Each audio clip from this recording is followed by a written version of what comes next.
Beleza, Pedro? Vamos lá?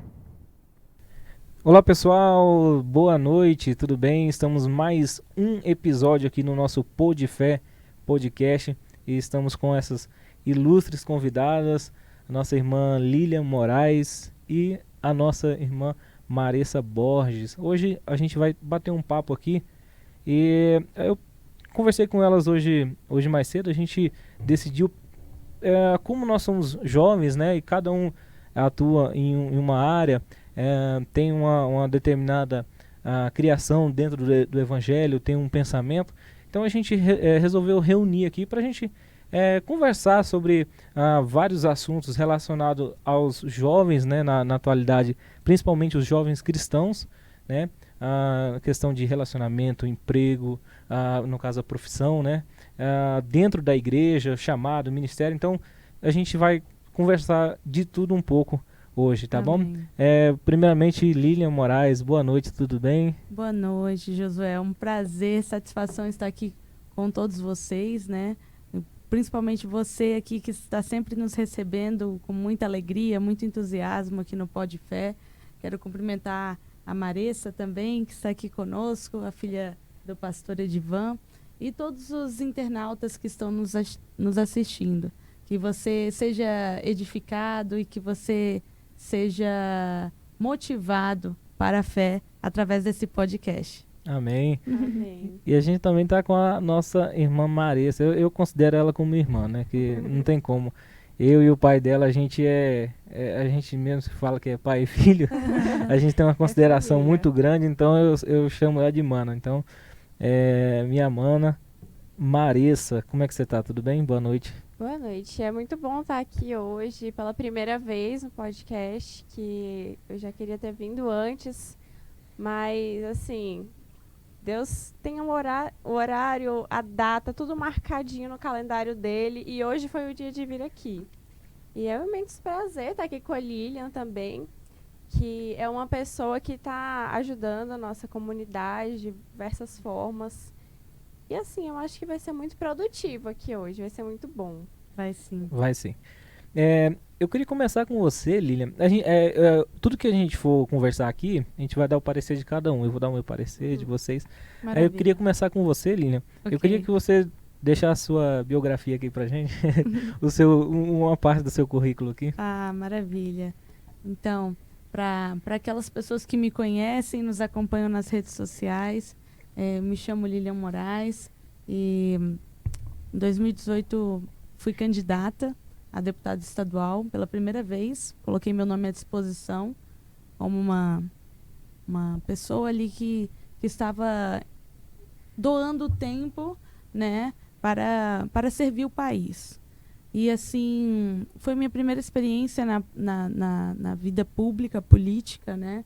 E foi muito, assim, de crescimento, de grande valia para o início dessa carreira. Sou formada em administração de empresas e recentemente assumi a presidência municipal do PTB 14. Então, estamos aí agora à frente do partido, aqui em Valparaíso, de Goiás, levando a pauta Deus, Família, Pátria e Liberdade. Amém. Você tinha quantos anos em 2018? 2018 eu tinha 20 anos. 20 anos. Se eu não me engano, você foi a mais jovem e mais votada, não foi? Foi, é verdade. Foi. Fui a candidata mais jovem do Brasil, Caramba. sendo cristã. E eu fiquei olhando, depois teve a apuração dos votos lá. Eu não lembro quanto. Você lembra quantos votos foram? Sim, foram 11.830 votos. A gente ficou pensando, eu Pela falei, primeira meu Deus do campanha. céu, a menina nova, primeira campanha e tem um alcance grande desse aí, É né? uma revolução, principalmente para uma mulher Exatamente, uma mulher jovem, né? Porque, assim, por muito tempo na política, a política sempre foi muito fechada, né? E principalmente para esses dois públicos, né? Mulher e jovem. E pelo fato de eu ter, assim, os dois privilégios, vamos dizer assim, né? De ser mulher e jovem, a gente pode se destacar num cenário, assim, bem, assim, complexo, porque não é fácil. Primeiro, não é fácil você colocar seu nome à disposição, Verdade. sendo mulher ou homem, não é fácil. Mas quando você é mulher e jovem, assim, hoje a população está entendendo mais, está vendo que é importante a participação de todos. Mas, assim, foi um desafio grande. E assim, quando a gente começou a ver a apuração de votos, quase 12 mil votos, eu fiquei imaginando, Senhor, eu fiquei, assim, na minha mente, no momento meio que passou um filme, é como se fosse 12 mil pessoas, aproximadamente 12 mil pessoas numa fila, pensando em mim naquele dia. Verdade. Eu fiquei com muito orgulho, assim, né? E muito grata pelo apoio, porque, assim, eu não esperava essa votação. Foi realmente um presente de Deus, porque a gente sabe que política não é fácil de se fazer, ainda mais sem estrutura, que eu não tinha, né? Foi uma campanha assim bem enxuta, bem econômica, que aos olhos humanos não tinha possibilidade assim nenhuma de ter a votação que teve. Então eu digo que acima de tudo foi a graça de Deus e o apoio das pessoas e das famílias de bem. Amém. Marissa, também é a mesma coisa. Uma rápida um rápido resumo do seu currículo. Claro, meu currículo é bem menor, porque né, eu tenho 20 anos. Mas graças a Deus Deus tem me guiado pelos caminhos dele e me levado de encontro com alguns projetos.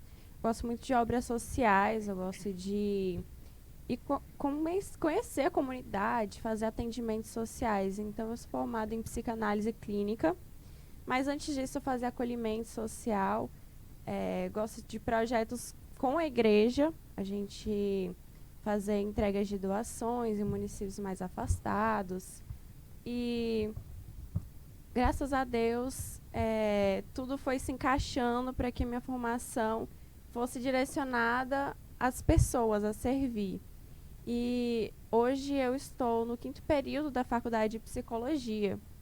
Então, eu acredito que tudo está muito ligado, está muito traçado para a gente cumprir com o nosso trabalho, o nosso propósito, porque não é só dentro da igreja que a gente serve ao Senhor, a gente serve ao Senhor todos os dias, com o nosso trabalho, com a nossa força diária.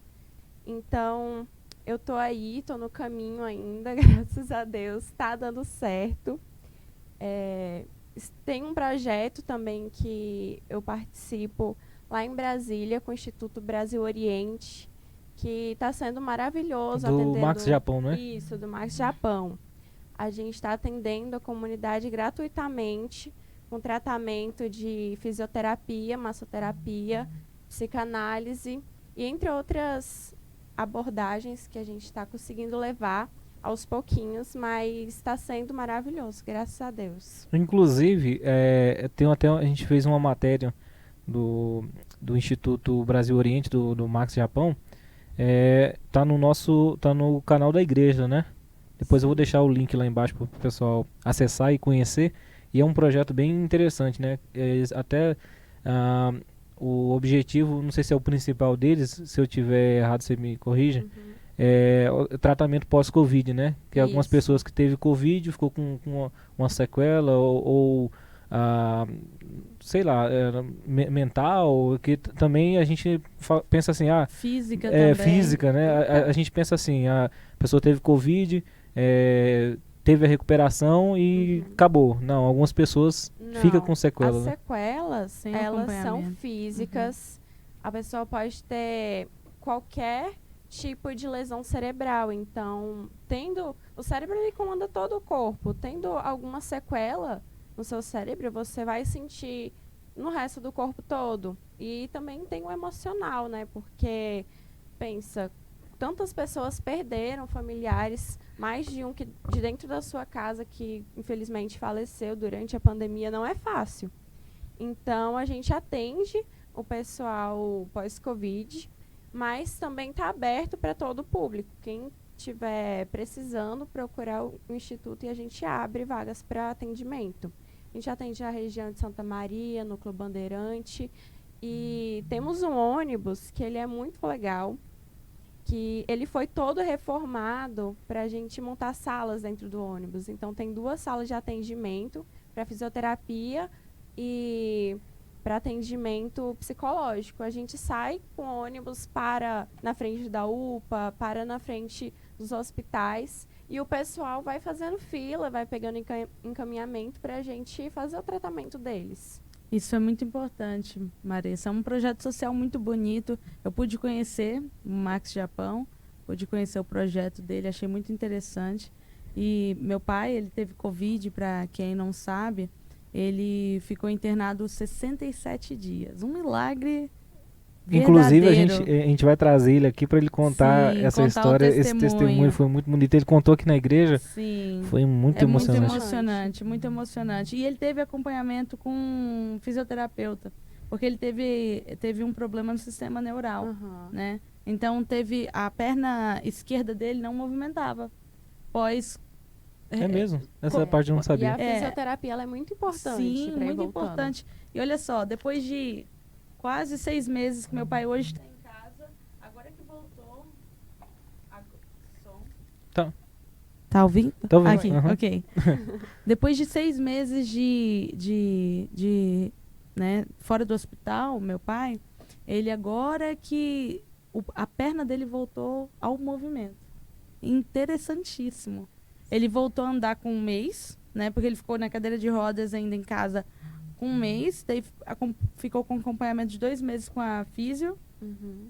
E depois a físio falou, olha, o senhor tem que correr, caminhar, fazer o máximo de esforço para ir voltando, que ele não sentia a perna esquerda e nem o pé. O movimento vai voltando progressivamente. É bem devagar, é bem E devagar. tem que ser um trabalho com especialista mesmo, porque Sim. se exigir demais do membro, pode ter outra lesão e vai piorar a Pode situação. forçar. Interessante que no dia que ele veio, eu nem prestei atenção. Mas ele tava mancando ou só não tava sentindo? Não, ele tava mancando um pouquinho. Pois É. eu não, nem prestei atenção. Nos primeiros dias ele mancava muito, que dava pra você perceber ele puxando muito de uma perna. E o pé ficava meio bobo, sabe? Se ele andasse muito rápido, ele chegou a cair 5 vezes em casa. Nossa. Se andasse muito rápido, dava, assim, pisava assim dava um piso falso, né? Uhum. E aí poderia cair. Ele chegou a cair 5 vezes, teve um dia assim bem complexo, assim, de uma queda que ele teve que bateu a cabeça, até abriu um pouco a cabeça. Foi bem assim tenso, né? Que requer cuidados. Esse pós-Covid é muito importante os cuidados. E o seu pai, ele tem que idade? Meu pai, ele tá com 58 anos. 58 Pois é, anos. porque quanto mais idoso, mais difícil é. Graças a Deus, ele ainda é mais novo. Sim. Porque é muito sério, é muito complexo. E o tratamento para o Covid, para pessoas mais jovens, ele é mais fácil. Porque os idosos, eles vão tendo mais sequelas. Sim. Graças a Deus, o caso dele, ele está se recuperando bem. Graças a Deus. Milagre de Deus. verdade. Milagre puro. Ele saiu, um breve testemunho aqui. Eu sei que ele vai vir aqui um dia para contar, só para dar um pouco assim de spoiler, né? Dar um pouco Só o trailer. pro trailer pro pessoal aí poder assistir o próximo podcast. Semana passada nós fomos fazer toda a bateria de exames, né? Após meses, a gente foi fazer aquela tomografia do tórax para ver como que estava o pulmão dele, né? Porque o Covid ataca principalmente Sim. os pulmões, né? Ele saiu com um comprometimento do hospital de 60%. Isso em julho do ano passado, quando ele teve alta. 60% de comprometimento do pulmão. E é muito. Muito. Quando ele teve alta, Bem ele ainda estava com preocupante. 60%. Aí, essa semana, pegamos todo o resultado, 25% de comprometimento. Amém. Olha a Glória a evolução Deus. incrível. Né? Ainda tem um certo comprometimento, mas já recuperou muito. Então, de 60 para 25 a diferença muito Demais. grande. Não, é milagre. Não certeza. tem explicação. Ninguém explica Deus, né? Isso é Ninguém verdade. explica Deus. E, gente, antes da gente continuar, a gente tem o nosso patrocinador aqui, o Ponte do Koala. Pense no açaí bom que eles têm. E Eu ouvi eu falar também. não vou falar que que é bom só porque eles não patrocinam, não. Porque eu já comia lá antes deles patrocinar a gente e o trem é bom. O WhatsApp deles é o 99977-7480. Point do Koala. Lá eles têm pastel, tem caldo de cana, o açaí.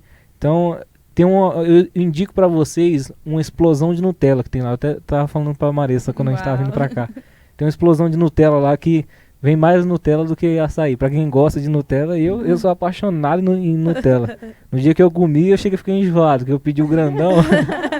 Eu fui com o olho gordo e pedi. Né? Pois é. Então, pra vocês que pedir, é só chegar lá e falar assim que, ou pelo WhatsApp, ou chegar lá, vocês falar que veio através do Podfé Podcast, tem um desconto especial pra vocês, tá? Então, quando vocês forem pedir, mesmo que vocês já peçam, pede já com que veio pelo Podfé Podcast, que vocês vão ter um desconto lá, tá bom? Inclusive eu vou fazer um pedido aqui pra gente. Eu vou pedir um açaí e uma água com gás pra mim. Você quer o que, Marissa? Quero água mineral. Água mineral. Você, Lilian? Eu vou querer um açaí também. Um açaí? Então beleza. Então, é o melhor açaí aqui de Valparaíso. Não é, vou falar de novo, não é porque é nosso patrocinador, mas o negócio é bom. Ponte do Koala, tá bom? E vamos continuar. Gente, e na área que vocês seguem secularmente, né, o trabalho de vocês, qual que é a dificuldade que vocês veem vocês sendo cristãos em cada área? Começando com você, Lília. A política, assim, por muito tempo a igreja, ela se afastou, né? Se isolando do tema política, um discurso, política e religião não se discutem, mas é algo assim que não é verdade. E a gente viveu isso em 2018, um despertamento da igreja, né, na participação diretamente da política, seja apoiando diretamente um candidato, como também colocando ali à disposição. Não, a igreja tem que participar porque ela tem voz, ela tem que colocar o povo de Deus lá para representar ela, né? Temos diversos personagens na Bíblia, histórias lindas, inspiradoras de servos do Senhor que foram políticos. Sim. História de Daniel, José, que foi governador do Egito. Se você olhar o Antigo Testamento, ele é todo político. Totalmente. A rainha Esther, que mulher maravilhosa que ela foi na vida do rei, né? Então, assim, a gente tem diversas inspirações na própria Bíblia, na própria Palavra de Deus, que nos dá um respaldo de que a gente não deve ficar fora, né, desses temas tão importantes para a sociedade, porque nós, se hoje a igreja está aberta, querendo ou não, é porque a política ainda está permitindo, né, manter a igreja aberta. Agora, se a partir de amanhã, depois, um sistema totalitário assume, aí o jogo vira. Meu irmão, é só graça de Deus. E por isso que a gente tem que agir, a gente tem que se posicionar, né? Às vezes os irmãos da igreja, assim, numa maioria, não serão candidatos, mas eles podem influenciar, eles podem votar, né? Votar ali em pessoas realmente que defendem os mesmos princípios e valores. Isso é muito importante, porque por falta de conhecimento, o povo perece. Por falta de conhecimento, o povo perece, né? E por falta de informação, a gente perde uma guerra, a gente perde uma batalha. Então, a gente tem que estar bem informado, né, de todo o cenário político. Às vezes, como eu falei, você não vai ser um candidato diretamente, mas você pode influenciar a sua família, pode influenciar pessoas, né, na sua comunidade, para poder estarem apoiando ali pessoas que defendam os mesmos princípios e valores da família, da fé cristã, né, da vida, da liberdade. A nossa liberdade hoje em dia está sendo, né, sufocada. Então, assim, a gente precisa se posicionar. Isso é muito importante. Então, esse eu vejo, Josué, sabe, um detalhe assim que é diferencial na política, o cristão na política, para defender esses princípios e valores que foram invertidos, Então, se não formos nós, quem será? Né? Quem será? Mas assim, você vê alguma dificuldade por você ser cristã e estar no meio? Porque assim, as pessoas falam assim, político é tudo ladrão, né? Ou tem alguma outra dificuldade além dessas, das pessoas te apontarem por você ser política e por você ser cristã e estar no meio da política? Tem alguma outra coisa que as pessoas falam por associar o cristão à política? Assim, Perseguição, alguma coisa assim? Esse termo, né, de generalizar uma classe, acho que ela já ficou muito assim, acho que não cabe mais, porque assim, generalizar, vamos supor, um mau profissional, seja da saúde ou de qualquer outra área, e eu colocar ali como toda a classe responsável por erro de é injusto demais. Lógico que não é um meio fácil de você pisar ali, lidar. Não é fácil. Porque existe um sistema que rege a política. A gente sabe disso. Na verdade, nos dias de hoje, em todas as áreas em todas as áreas, exatamente. Seja ela empresarial, né? Enfim, educacional, cultural. Meu Deus do céu. Hoje a educação e a cultura, as artes, elas assim, infelizmente, estão minadas, né? A gente tem que ter muita sabedoria para lidar, porque são muitas ideologias que abraçaram essas áreas, né? Que ali pregam valores contra a família, contra a fé. Isso nítido. Então, assim, mais uma vez, não estou generalizando a classe. Não estou, porque tem pessoas muito boas. Mas, assim, é um campo sensível também, né? Um campo sensível também. Então, assim, a política da mesma forma. Política da mesma forma. Não é um meio fácil de você se envolver, porque, assim, tem muitas camadas, né? Tem um sistema que rege ela. Mas eu vejo que nós, como cristãos, independente do meio que a gente esteja inserido, seja ele no jornalismo, no meio empresarial, na política, nós devemos ser como garças no pântano. A garça é tão bonita, tem suas penas tão lindas. Andar no meio daquela lama toda, sem se sujar, né? Sem se sujar. Verdade. Então,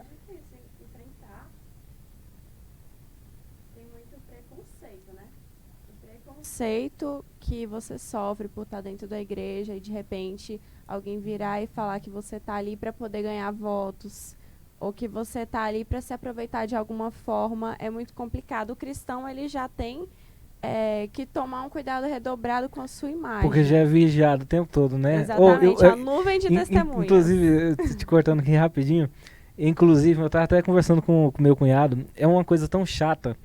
Tipo assim, eu sou jovem, né? Eu sou pai agora, mas ainda sou jovem. Então, pai agora, coisa mais linda. E, inclusive, um beijo para minha esposa, para meu filho Isaac. Então, assim, eu tenho muitos amigos conhecidos, e a gente sempre se reúne para fazer uma coisa, ou jogar bola.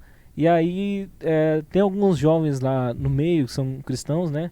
E aí dão um vacilo aqui, outro, a pessoa já fala assim, uai, você não é crente?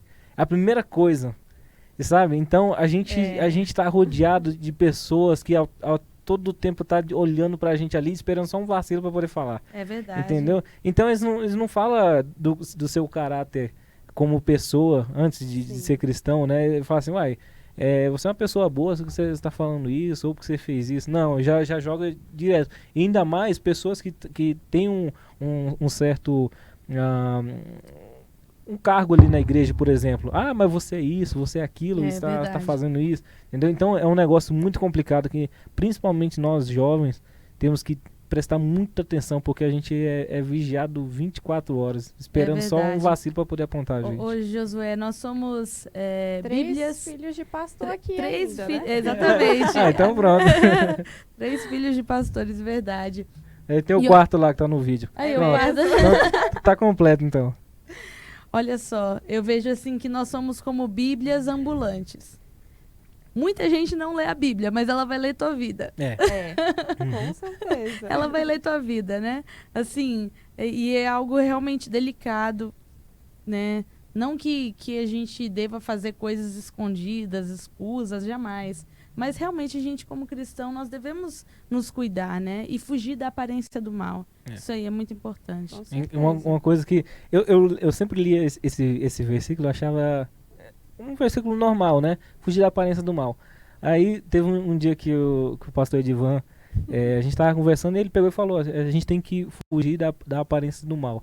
Não é só a gente fugir do mal, a gente também tem que fugir das coisas que parecem ser coisa errada, né? Porque tem algumas coisas que as pessoas fazem, as pessoas podem até pensar assim, isso aqui eu não tô fazendo errado, mas tem a aparência, né? Uma pessoa que você anda que não é cristã e tem a vida toda bagunçada, toda errada, vive devendo, vive fornicando, um geral. Se você vai andar com ela 24 horas ali, as pessoas vão te associar àquela pessoa e às Sim. coisas que ela faz também, mesmo sem você fazer. Então, a questão de dar aparência também, tudo que parece mal, você também tem que correr. É verdade. Já chegou, Pedro, já chegou o nosso pedido aí? Opa, já chegou. Traz pra gente, por favor. Então, Marissa, na sua área é mais tranquila, né? Não. Não? Pelo contrário, eu acho que é muito mais difícil de lidar. Porque enquanto psicólogo, você não existe diante do seu paciente. Se você diz que tem alguma ideologia política, você pode criar uma resistência com ele. Uma barreira. Uma barreira. Uhum. Ele vai te olhar com outros olhos. Ele vai te olhar com um certo julgamento, preconceito. Isso também serve para suas crenças. Então, você não pode dizer para o paciente, tem que evitar. Evitar mostrar da sua vida pessoal. E é muito complicado isso, porque às vezes a pessoa é curiosa, ela vai procurar o seu perfil, ela vai procurar saber. Opa! Água com gás pra mim, sem gás pra você. Obrigada. Opa, e tá o açaí aqui, rapaz, tá bonito, hein? É Ó, bonito. tem com morango e tem com banana. Qual que você quer? Banana. Banana? Obrigada. Eita, tá chique. Completo, hein? Pois é, completo. Meu Então, Deus. gente, ó, Point do Koala. Muito, muito bom. Eu já vou comer ele. O telefone aqui, eu vou passar de novo para vocês, viu? Depois, inclusive, no próximo episódio, eu vou estar colocando o endereço e o telefone deles na tela, tá? O telefone é 99977-7480, tá bom? Vamos lá, Marissa, pode continuar. Bebam água. Bebam água. Eu não tenho nenhum problema. E hoje eu estou cursando psicologia, então na faculdade é assim uma região muito, muito delicada. Porque você tem professores que eles já chegam militando. Uhum. E eu tive esse choque assim de realidade quando eu cheguei lá, porque eu não esperava. Teve uma aluna que ela era assim de uma das últimas turmas que estava quase se formando. E aí eu conheci essa aluna e ela falou que ela chegou na faculdade, ela era cristã, mas aí agora ela tinha deixado a fé dela porque tudo apontava para que não existia Deus, Meu que Deus. não tinha como ser cristão e trabalhar com psicologia.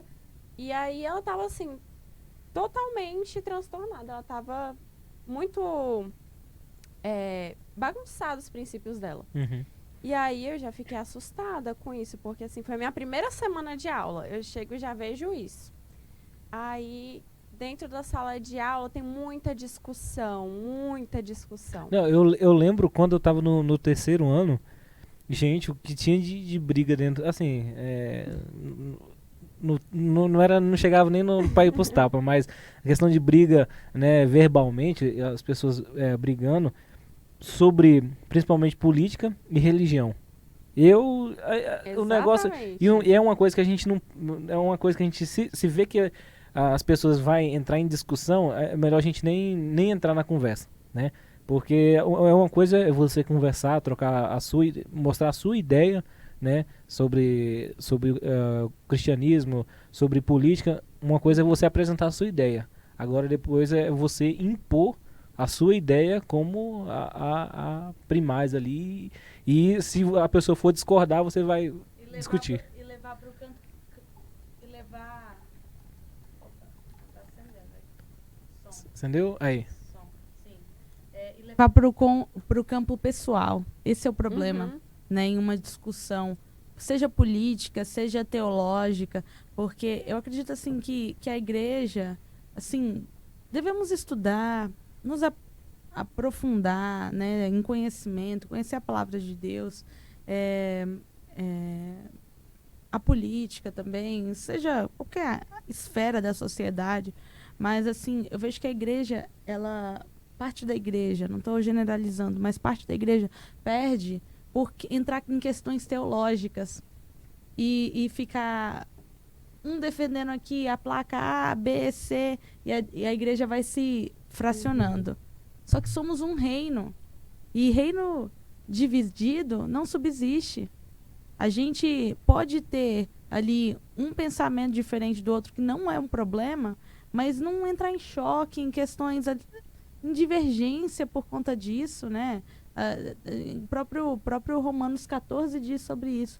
Se teu irmão come carne de porco e você não come, não julgue ele porque ele não come, né? E você come.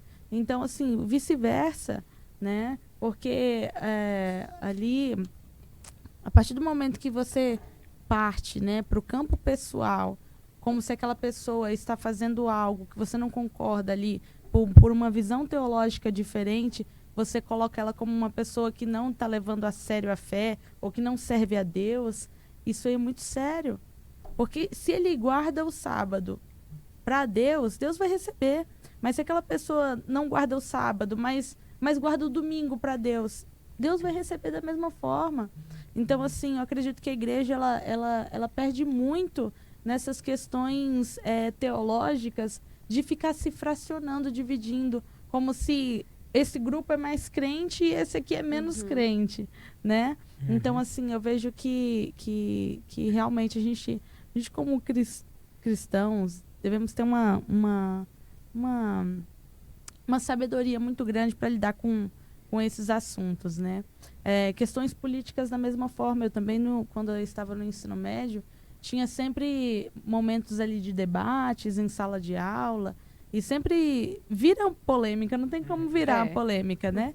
E você tem que se posicionar, né? Mas a partir do momento eu vejo assim que entra para o campo pessoal e você está discutindo ali com um amigo, com uma família, é melhor, eu valorizo mais você do que esse assunto aqui, não é? Verdade. Eu assim, eu costumo fazer isso com os meus amigos e com membros de família, assim, um primo pensa diferente ali, meu irmão, porque não vale a pena, não vale né? a pena. Família é muito maior do que qualquer assunto, né, que venha ali criar uma situação de desconforto, porque por mais que você não concorde, se ele é uma pessoa maior de idade, vamos colocar assim, uma pessoa maior de idade com um pensamento formado, você não vai mudar a ideia dele, né? Querendo impor, né? Porque às vezes a gente, como ser humano, a gente tem isso dentro da gente, né? De querer às vezes impor, não, isso aqui é certo. Muitas vezes a gente pode estar certo, mas a outra pessoa não entende aquilo. Aí ela acaba levando para o campo pessoal, como se você não estivesse desconsiderando, e ali entra uma discussão, uma situação desconfortável, e aí dependendo da maturidade da pessoa, depois já quebra a amizade, não olha mais para tua cara, não fala mais. É delicado, delicado. A gente tem que... Por isso que a palavra de Deus diz que quando a gente for evangelizar, né, levar a palavra do Senhor para as pessoas, não deve ser por força nem violência, mas pelo Espírito. Não é? Até porque o nosso papel é evangelizar. É falar da palavra de Deus. Com certeza. Porque quem vai mudar a pessoa é Cristo. Né, é Cristo.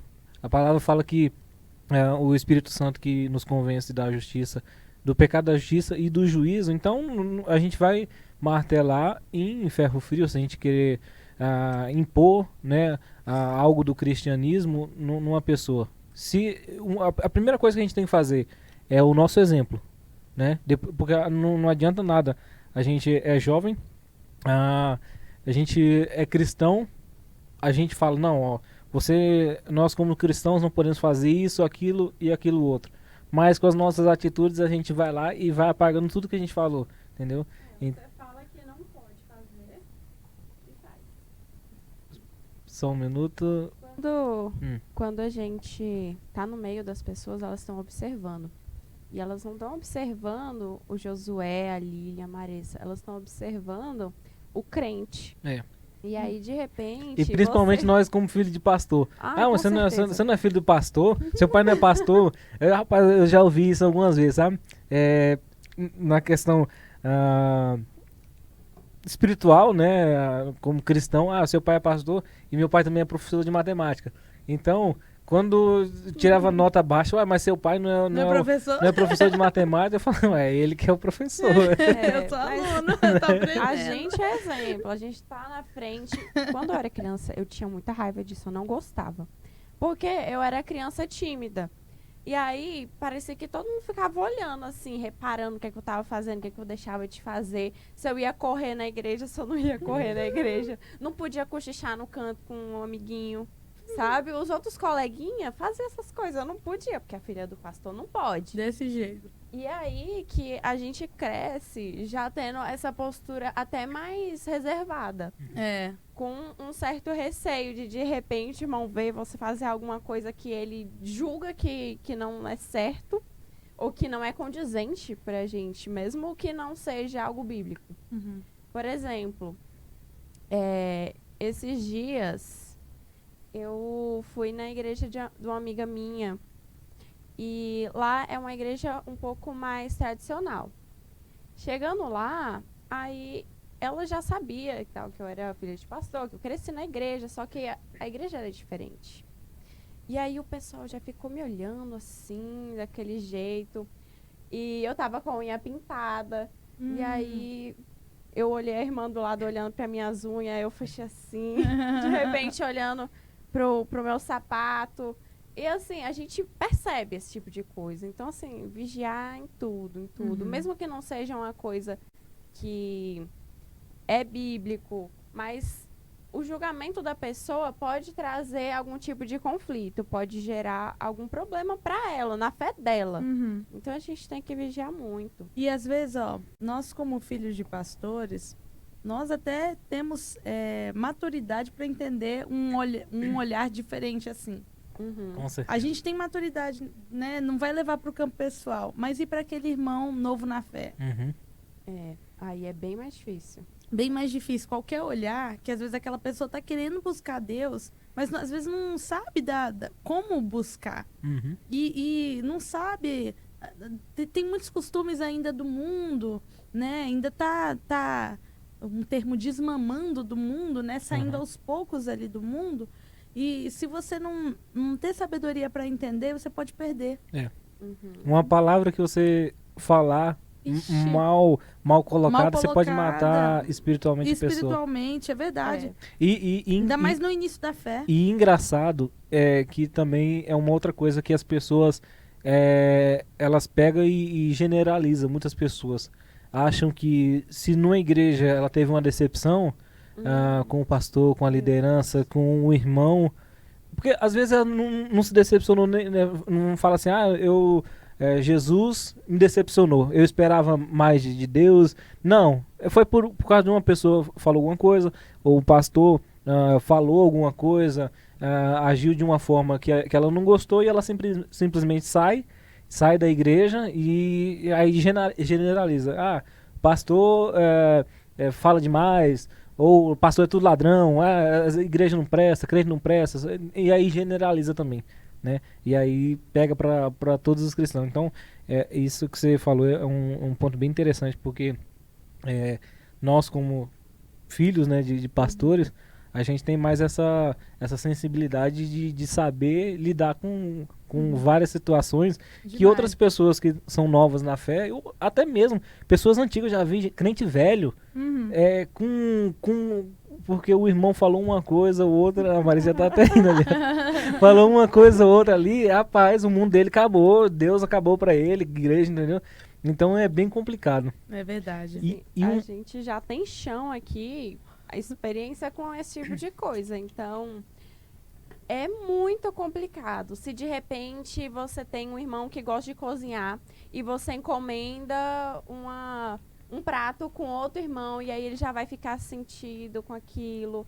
Ou então você deixa de perguntar se ele quer oportunidade. É muito difícil, você tem que saber. Tem um jogo de cintura muito É grande. verdade. E ó, não deixa de ser uma política dentro da igreja. Com certeza. Uhum. Porque o que É acontece verdade. dentro da igreja é basicamente o que acontece na política. Porque você tem que lidar com pessoas, né? A todo momento ali, você tem que ter um jogo de cintura ali de fazer uma articulação, né? De conversar. Meu irmão não é assim, vem pra cá, né? Uhum. A política também funciona assim, não é diferente, não. Sabe que na igreja, aqui é basicamente um hospital de pessoas.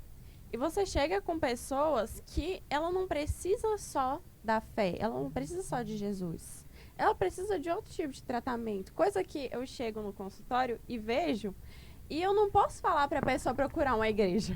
Porque eu Mas que dá vontade de dar, né? Mas dá vontade, porque é assim, a pessoa chega com a queixa, e aí ela já chega falando que ela teve uma decepção em tal igreja, de tal pastor, que tal pastor roubou ela, que tal pastor fez isso, fez aquilo, deu um conselho ruim. E a gente chega na igreja com pessoas que elas precisam de tratamento psicológico, que não é só conversar com o pastor, porque pastor não é psicólogo, é muito diferente. E assim, a gente não pode chegar e falar, irmão, vai procurar um tratamento. Não pode. Porque o irmão vai ficar chateado, que você tem que ir com jeitinho. Então, assim, tudo é muito interligado. A igreja é um hospital. E pessoas que estão machucadas, elas ficam insensíveis. Quando você vê uma pessoa num leito no hospital, que ela tá com dor, ela desconta no enfermeiro que tá cuidando dela. Porque ela tá com dor, ela não tá se importando mais com nada, ela perde a vergonha, ela perde a timidez, ela perde tudo porque ela quer acabar com a dor dela. A mesma coisa são as pessoas que chegam para nós aqui na igreja. Elas chegam com dor, elas chegam machucadas, cheias de feridas do passado que não cicatrizaram. E aí que as pessoas vão dar problemas pra gente, no sentido de dar um trabalho, de ser mais difícil, de você ter que ir com um cuidado maior. E até causa intriga entre um e outro, porque tá um machucado aqui e o outro machucado aqui. Aí começa a dar choque entre os dois. É muito difícil. E a igreja, muitos falam que a igreja é isso, que a igreja é aquilo mais, ela ampara a todo mundo. É tanto que eu tava até lembrando que quando começou a pandemia, aí eles começaram a liberar só alguns serviços e situações especiais para ficar aberto, né?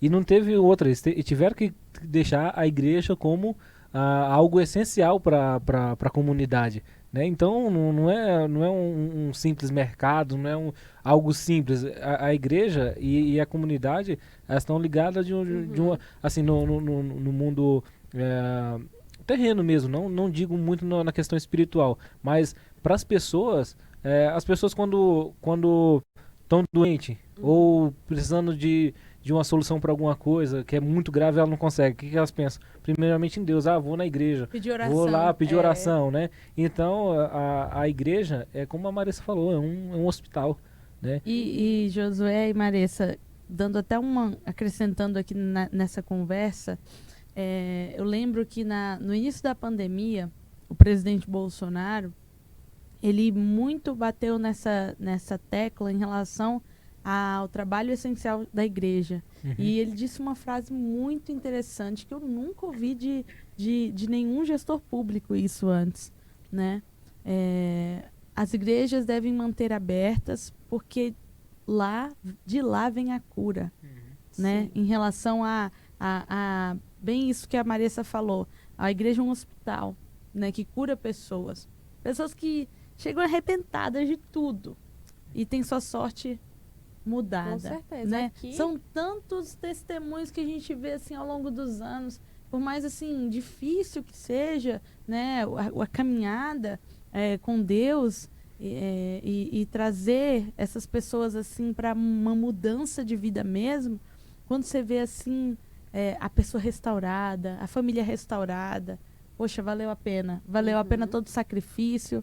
E a própria pessoa, poxa, deu um trabalho, mas valeu a pena, eu tô aqui com a vida Eu sou um restaurada. exemplo de uma pessoa que deu muito trabalho, mas no final deu certo, porque Graças a as Deus. pessoas que me acompanharam não desistiram, né? Porque eu acho que se fosse eu, acho que eu já tinha largado mão de mim, juro pra você. Mas, e uma coisa que eu tava até pensando, na questão da nossa juventude, nós como cristãos. Às vezes a gente fala assim, que o jovem cristão é perseguido, que não sei o quê, que os cristãos, no modo geral, são perseguidos. Mas eu paro para pensar, inclusive eu estava até conversando com uma pessoa essa semana, que eu vi no status dela, eu já estava pensando isso num dia anterior e vi no status dela algo relacionado à perseguição, né? E aí eu fiquei pensando assim, eu falei, eu não sou perseguido, né? Aí eu fui puxar nas áreas que eu convivo, com as pessoas que eu convivo, e não vi nenhuma perseguição. Aí vim para dentro da igreja, também não achei algo relevante voltado à perseguição. Aí eu fiquei pensando, mas que a gente é perseguido? Aí eu fui puxar na Bíblia, né, e nas histórias dos mártires, dos cristãos, e começando lá pelos apóstolos. Rapaz, o único que morreu de velho foi João, né? O único que teve ali a bênção a bênção, vou dizer assim, que foi mais depois, né? Foi João, porque um foi crucificado de cabeça para baixo, outro foi cerrado no meio, flecha. Então, Nós ainda temos uma liberdade. sim, José. aí eu fico pensando, até perguntei pra pessoa, Que perseguição é essa? eu falei, mas assim, a gente não é perseguido não. Aí ela pegou e falou assim, não, mas tem a perseguição por a gente falar que é cristão e tal, as pessoas olham pra gente com um olhar diferente, né? acho que é mais preconceito do que perseguição. Aí eu falei assim, rapaz, mas que linda essa perseguição, porque, rapaz, se a gente for parar pra pensar, a perseguição, né, entre aspas, que a gente sofre hoje, aqui no Brasil, eu tô colocando, porque lá fora tem muitos países que muitos jovens e cristãos de todas as idades morrem todos os dias por seguir a Jesus. Sim. Lá fora sim tem perseguição. Sim. Agora a gente vem dizendo no Brasil que a gente está sendo perseguido. Meu Deus do céu. A gente olha para Estevão, olha para Paulo. Gente, olha os apóstolos e o principal ali, Jesus, foi perseguido e morto. E aí, as pessoas, e eu acho interessante que as pessoas, eles eram perseguidos e não estavam nem aí. O Paulo falava assim que era para ele morrer era lucro, né? Então, E fazia a obra de Deus, parece que com muito mais fervor. muito mais. Né? Muito mais assim, amor, mais dedicação, que nós, com a liberdade que temos, muitas vezes não temos essa dedicação. Parece que quando fica muito fácil, a gente vai, tá tranquilo. Entra numa zona de conforto, né? Muito grande. A gente vê quando na história, quando as coisas apertavam para os cristãos, parece que era a hora que eles mais se uniam e mais buscavam a Deus e tinha, né, uma situação diferente no meio deles, né? Agora, nós no Brasil, a gente não pode dizer, eu sou um jovem, eu tô querendo sair da igreja porque eu sou perseguido. Gente, mas que perseguição é essa? Dentro da igreja. Né? Dentro da própria igreja. Então, é uma coisa que eu digo assim, eu não vou nem perguntar pra vocês se vocês são perseguidos, que eu sei que não são, né? Porque tudo que a gente passa aqui, até numa pessoa que despreza a gente por ser cristão, isso aí a gente tem que ficar feliz, nada, porque não é lucro. nada, né? Não é nada. É super tranquilo. E aí eu fico pensando, eu vendo a geração dos jovens antigamente, né, os jovens cristãos antigamente e os jovens de hoje. Tava até comentando com a Marissa ali, eu falei, antes da gente começar a gravar, nós vamos gravar uma dancinha pro TikTok. Rapaz, hoje essa geração de jovens TikTok, meu Deus do céu, Tem umas pessoas que eu não dou conta, não. Eu juro pra você.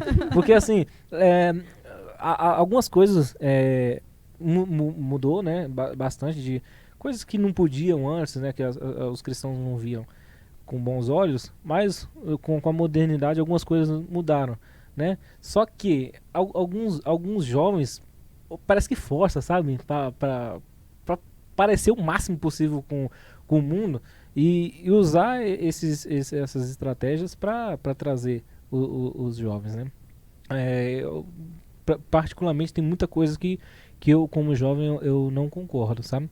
Mas assim, Deus sabe de todas as coisas, tem os jeitos de trabalhar dele que às vezes a gente não sabe, né? Mas esse é meu jeito. Então, na questão de perseguição, eu ainda sou, como diz o pastor Roberto, eu sou um senhor jovem, alguma coisa, um jovem senhor. Então eu tenho uma criação evangélica, eu nasci em berço evangélico, né? Acompanhei o ministério do meu pai desde quando eu era pequeno, sabe? Antigamente tinha uma perseguição maior, né?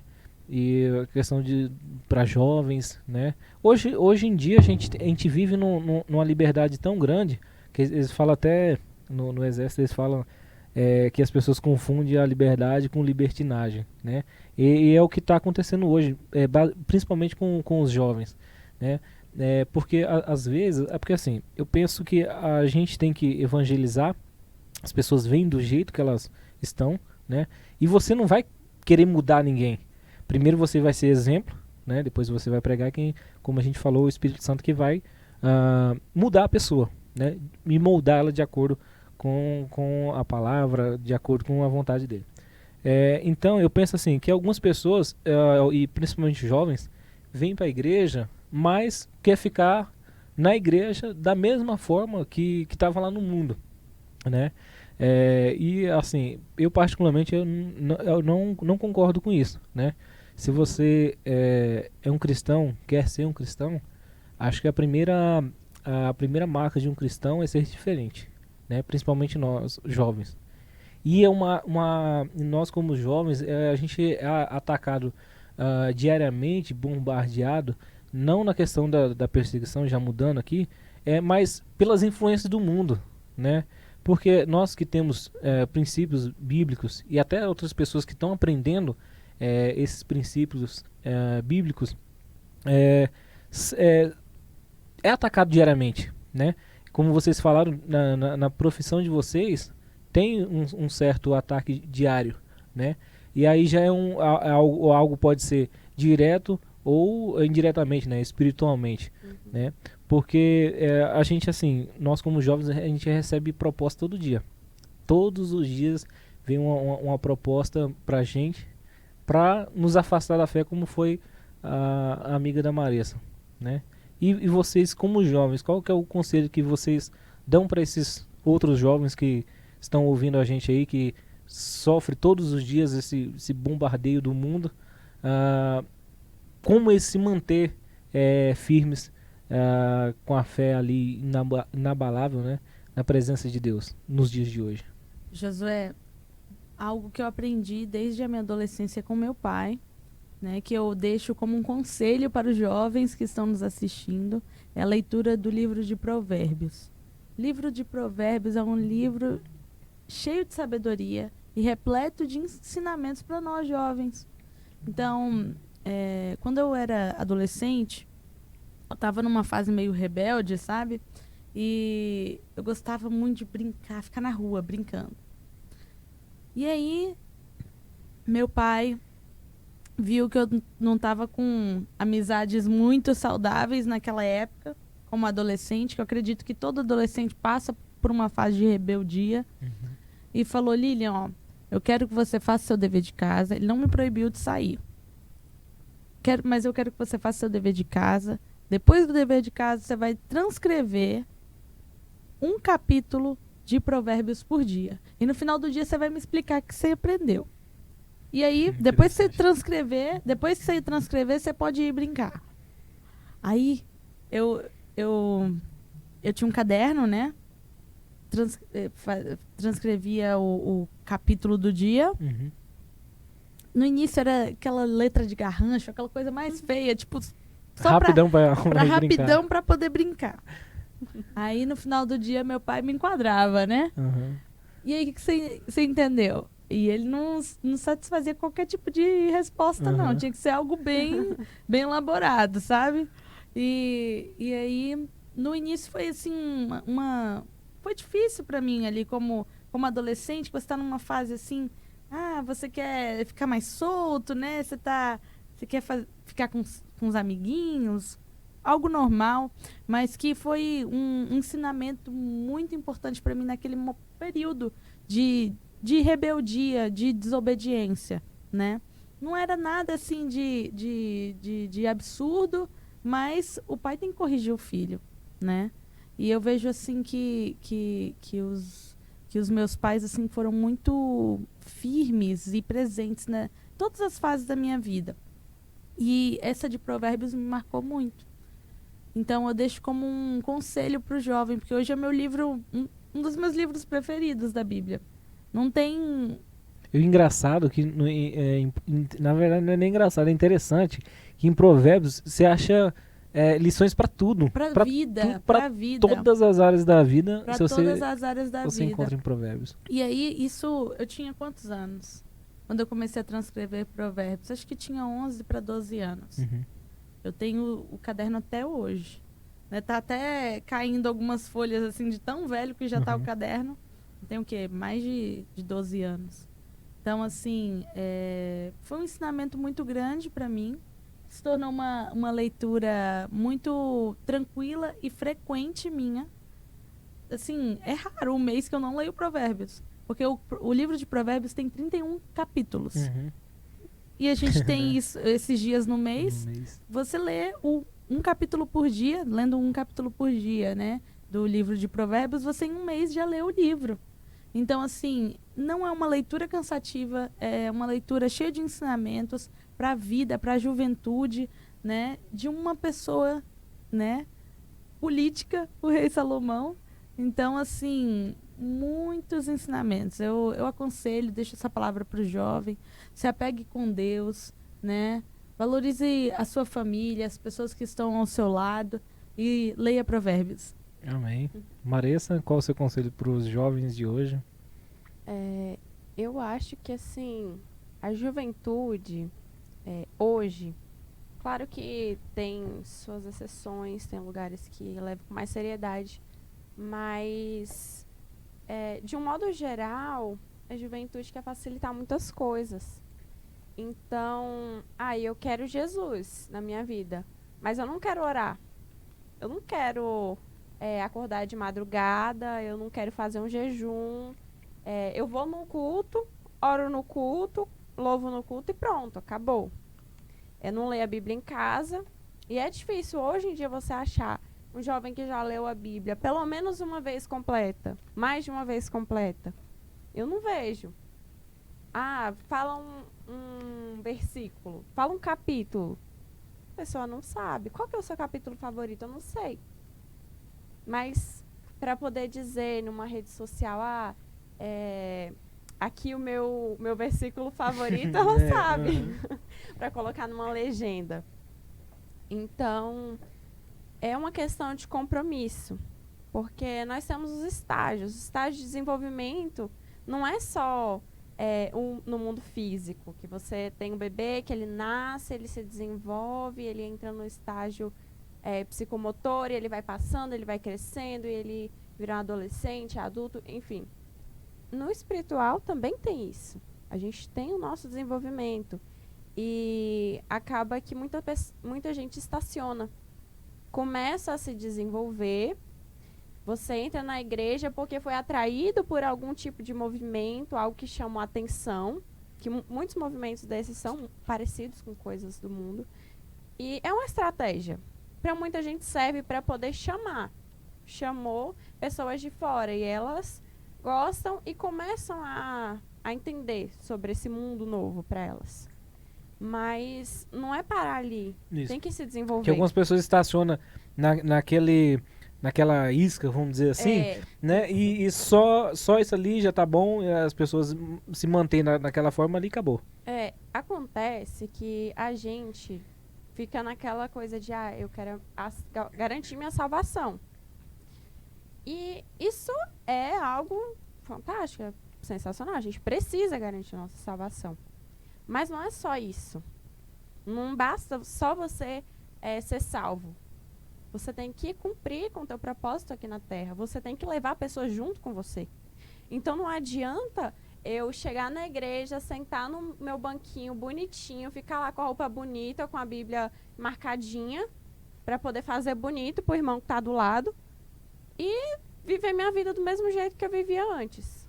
Não vai adiantar de nada, eu não vou me desenvolver, eu não vou fazer diferença nenhuma. O que adianta você nascer, crescer e morrer e não fazer diferença no mundo?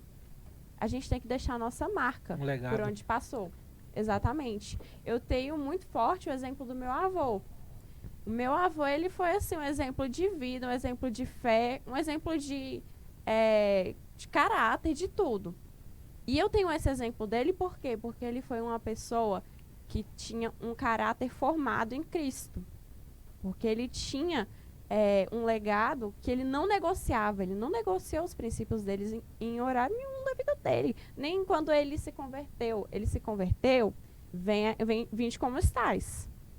Mas você vai progredindo, vai mudando. Quando meu avô se converteu, ele fumava.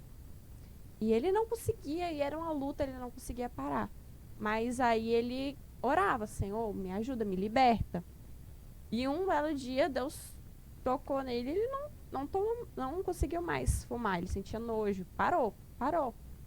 E assim são com os nossos hábitos que não agradam ao Senhor. A gente tem que ir parando com essas coisas. Você chega na igreja, de uma forma, chega, mas você tem que tentar progredir, mesmo que seja aos poucos, mas é para você continuar progredindo. Não é para estacionar e ficar só na sua zona de conforto. É muito bom você chegar na igreja, você não faz nada, você não tem cargo, você não faz nada. Eu posso dizer muito por legal. mim, deve ser tão legal. Né? Deve ser tão legal, porque a gente nunca teve isso, né? Uhum. Sempre, desde criança, já cresceu aqui, trocando as pilhas, limpando o chão, lavando um banheiro. Mas, assim, quem vê de fora não sabe as coisas que acontecem aqui dentro. Acha que tudo é muito simples, mas não é simples. E o cristianismo não é simples, nunca foi simples. Você tem que renunciar. Renunciar dói, renunciar não é legal. Você tem que deixar a sua personalidade para ter a personalidade de Cristo. Quando que mudar a sua personalidade foi bom? Nunca foi bom. Você deixar, é como se fosse fazer uma reeducação alimentar. Estou fazendo uma. E tá sendo difícil. Tem um monte de gente me obrigando a fazer, daqui um dia eu vou precisar também. Pois é ruim. Quando você tem que tirar o açúcar e você olha para um açaí com leite condensado na sua frente. Ah, por isso que ela não pediu. Né? Eu não posso. Mas Também não podia, não. pois é difícil. É irresistível. São coisas que a gente gosta, a gente tem que deixar. Então, assim, hoje o cristianismo ele é muito facilitado. Você chega do jeito que você quer, você não dá satisfação para os seus pastores, você sai na hora que você quiser. Eu vejo isso muito, muito presente nas igrejas. As pessoas não têm o respeito que tinha antigamente. Porque antigamente o pastor ele era uma pessoa que ele estava ativo na sua vida, ele te acompanhava. Aí a pessoa vai lá, faz o que faz o que quiser, depois chega com os BO pro pastor, o pastor dá conselho, não segue o conselho do pastor, e aí sai falando do pastor ainda, né? Fala que o pastor não acompanhou, não fez direito, que o pastor não foi bom, mas assim, é igual um tratamento. Eu ofereço meu tratamento para a pessoa, mas eu já deixo ela ciente. Nós estamos aqui no consultório. Você vai vir uma semana aqui, um dia por semana, e a gente vai fazer uma sessão. Mas o seu tratamento é você em casa com você mesmo. O seu compromisso é com você, não é comigo. Então, assim, é duro. Não é legal, não é fácil. Mas, aos poucos, as pessoas vão entendendo isso. Se Deus quiser. Amém. E você, jovem, adulto, criança, adolescente que esteja ouvindo a gente. Eu espero que esses exemplos, esses pequenos exemplos, que eu sei que tem se for cavar ainda acham muitos tesouros nessas duas aí.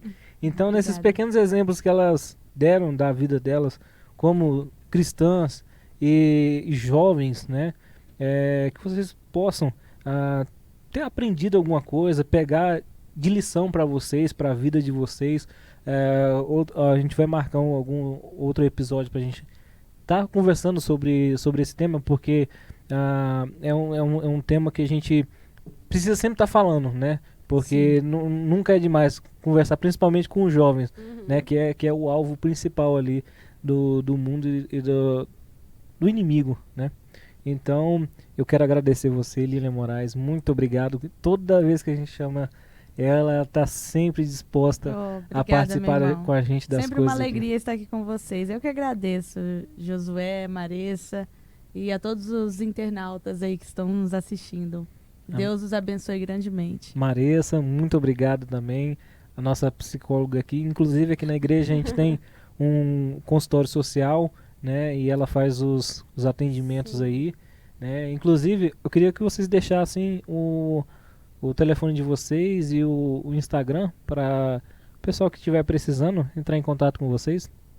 Sim, aqui o consultório social da igreja está funcionando a semana toda, pela manhã, entre as 8 e as 11 horas. E quem precisar pode entrar em contato comigo ou com o Josué pelo número 61996524275. Eu posso te atender, ou Josué, ou então, se conhecer os pastores aqui da igreja, eles também fazem esse contato. E é só agendar. Aqui a gente tem uma taxa para poder manter o consultório, para poder manter as coisas que a gente precisa comprar, de R$50 fixo. E aí é por consulta e você não paga mais nada. Muito bom. Muito bom. Seu telefone, seu Instagram, se quiser deixar, pode ficar à vontade. Maravilha. Meu telefone é 61 99134 6034 e o Instagram, Facebook, Twitter, todas as redes sociais é @Lilian com N, Moraes com I, G-O. Lilian Moraes G-O. Amém. Então, me despeço de vocês. Tenham todos uma boa noite e até um próximo episódio. Tchau, tchau, gente. Até mais.